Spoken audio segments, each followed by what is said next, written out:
I'm David Muir. Tonight on World News from Vancouver, major changes after that horrific crash on the luge track here.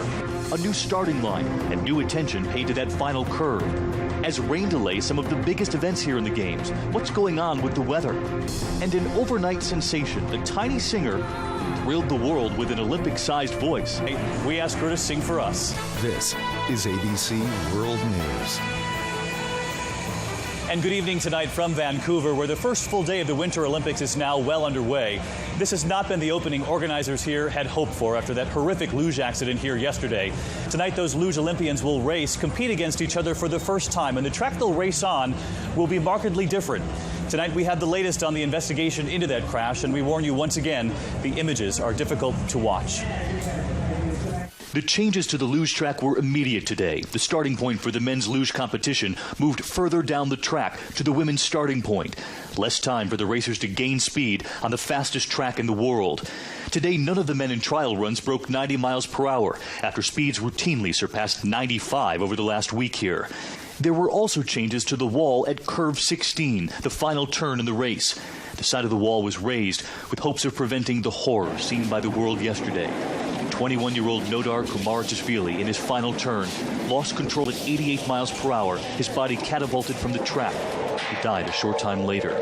Today, the International Luge Federation said the G-forces generated by the Georgian luger literally collapsed his body, rendering it difficult to control the sled. Today, a memorial at curve 16.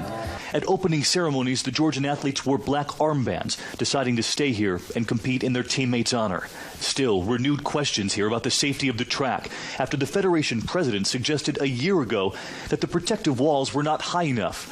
Though today he denied ever saying the track was unsafe. Ruben Gonzalez, a luger from Houston, asked why the walls weren't higher in the first place. We have also learned tonight that the women's luge race, the starting point for that race has been moved down the track also because of the racing concerns and the speed. And we wanted to bring in ESPN's George Smith tonight, our partner in covering the Olympics. George, have you ever seen in your history here covering the Olympics a dramatic change like this, both in the starting point and in the walls? I certainly can't remember a case. Our ESPN research department can't find one, and the International Olympic Committee can't find one either. So very rare. Officials say they made the changes because they want to calm the fears of the athletes. And we know so many of the athletes have expressed fear even today about this. I wanted to turn to the weather, too. We see the rain falling here behind us. It's now become a major factor. Two of the main competitions already postponed. A real problem here. Well, weather always much more of a concern in the Winter Games compared to the Summer Games, but they also build in extra time during skiing events. There's off days, so they can make up that time. Hopefully the rain will stop sometime on Sunday and things will go smoothly next week. All right, already eating into some of that extra time. George Smith, thanks very much. We'll watch you on SportsCenter, and really so many people talking about the weather here. The average temperature in Vancouver in February is 44 degrees. And it's not the only thing causing a stir out here in Vancouver. In fact, American figure skater Johnny Weir is in the news tonight. He said he's staying at the Olympic Village rather than at a hotel because he received very serious threats from animal rights activists. He said he upset them by adding white fox fur to his costume for the U.S. Championships. And later in the broadcast here, that Olympic-sized voice that caught so many people's attention last night will go one-on-one with the singer who's about yay tall a little later in the broadcast. And finally tonight here from Vancouver, she is little and was little known until last night. She did premiere her latest song on American Idol here in Canada. Yes, American Idol airs here too. But her worldwide debut, you might have caught it last night. She took her place on the stage last night, a pint-sized singer about to reveal her Olympic-sized voice.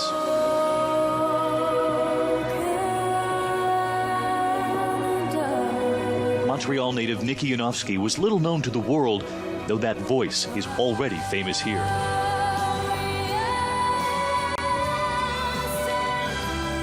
I'm told you're at the top of the iTunes charts here in Canada. Yeah, #1. Atop the charts with I Believe, an Olympic theme song she was asked to sing for Canadian television. But she began long before this, at 2 years old, with her own take on Old MacDonald. Share with you, Jim. By 11, her influence, songs downloaded on iTunes, singing Ella Fitzgerald in front of growing crowds. She turned 16 just this week. What a gift last night was. Oh my, a great birthday gift. But one of the biggest gifts of all, it turns out, is being able to talk about last night. All week we had rehearsals and I couldn't say what I was doing. It was a surprise. Yeah. There were jitters, she told me. And then I just walked out on stage and all of my worries and all my nerves just kind of vanished. We asked today if she would sing a few bars for us. Oh, Canada. The moment you hit that note last night, what were you thinking? Just happened.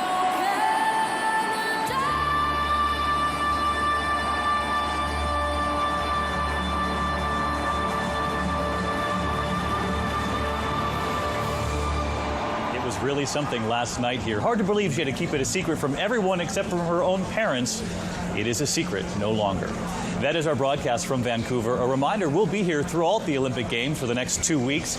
I'm David Muir. For John Berman in New York and all of us here at ABC News, good night. I'm David Muir. Tonight on World News from Vancouver, solid gold. Tonight, inside the U.S. team's dominance at the Olympics here, we reveal the training secrets of America's gold medal stars.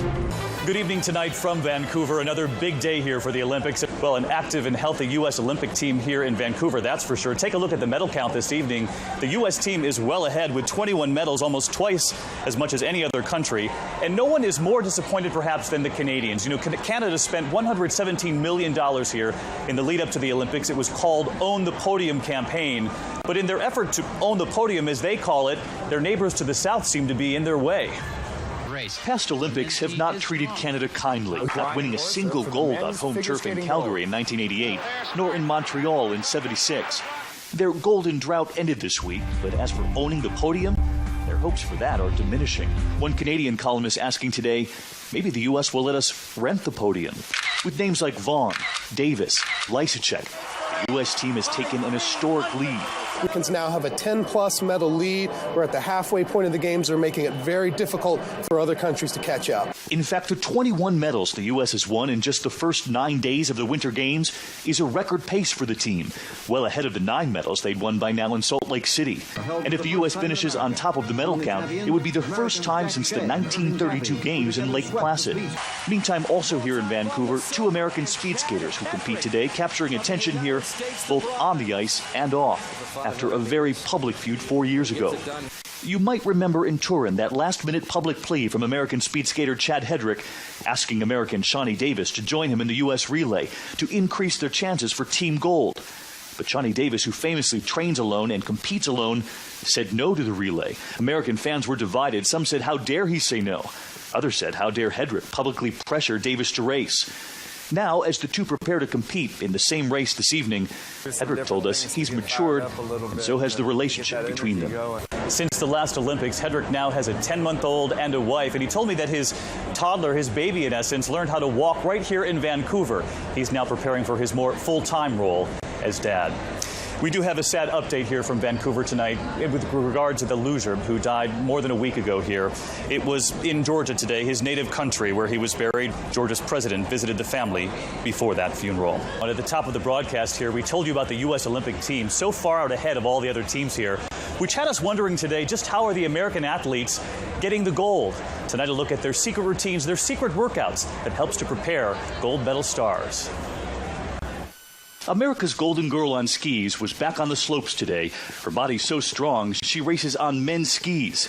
Vaughn's grueling training regimen kept secret from competitors before the Olympics in hidden facilities.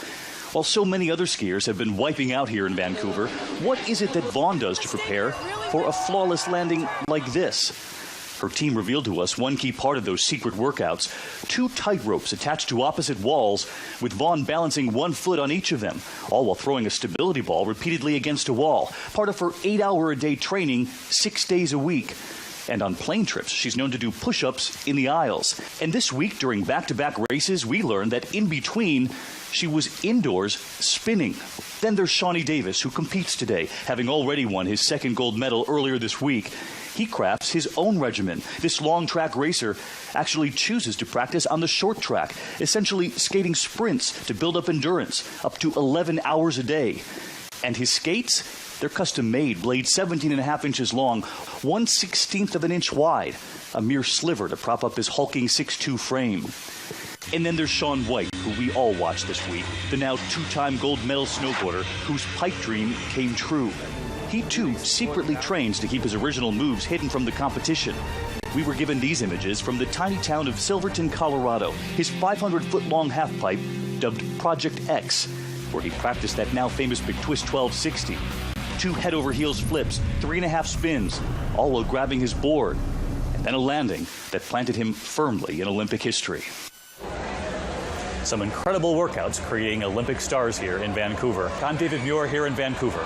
Good night.